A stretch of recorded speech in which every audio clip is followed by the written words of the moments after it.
Okay, so Splatoon 3. The game just released, and I am loving it. But there is one problem I have with Splatoon 3, and so in this video I will be talking about what that problem is.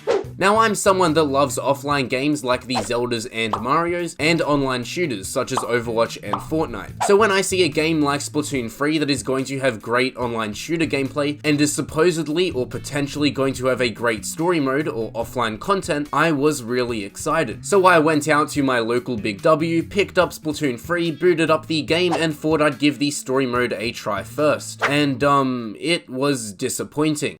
Before I start talking smack about the story mode, let me just say this. I did have a good time with it, but I still have two big complaints about it, with the first being the length. Now, I wasn't expecting Splatoon 3's story mode to be extremely long. I wasn't expecting a 100-hour RPG. I was expecting it to be like 6 or 7 hours long, which I thought was pretty reasonable. But wow, I beat the story mode in only 3.5 hours. I beat it in one sitting. I had to go to the toilet once. That is pathetic. And this is coming from someone that also likes the online gameplay that Splatoon 3 offers. I can't imagine how disappointing the short runtime of the story mode would be for someone that doesn't care too much about the online gameplay and is more looking forward to the story mode or offline content. There isn't really too much else for me to say about the tiny runtime of the story mode, as that's it. It was just really short and I kind of wanted it to be longer, and I'm disappointed that it wasn't.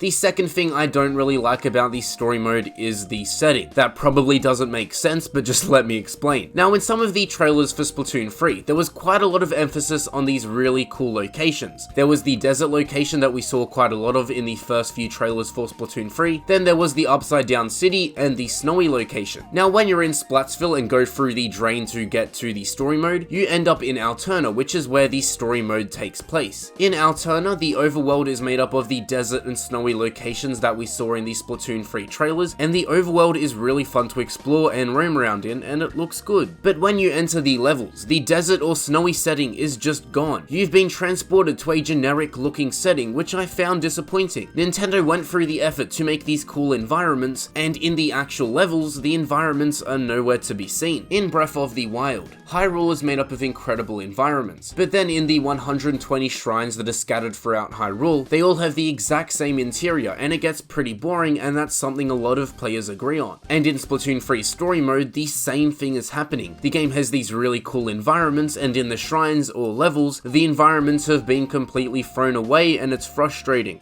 I already know people in the comments are going to say, you're just completely forgetting that Splatoon 3 is gonna get DLC, and no, I'm not. I've already made a video on my thoughts on Splatoon 3 getting DLC, so go watch that if you want, and the video's done. Bye.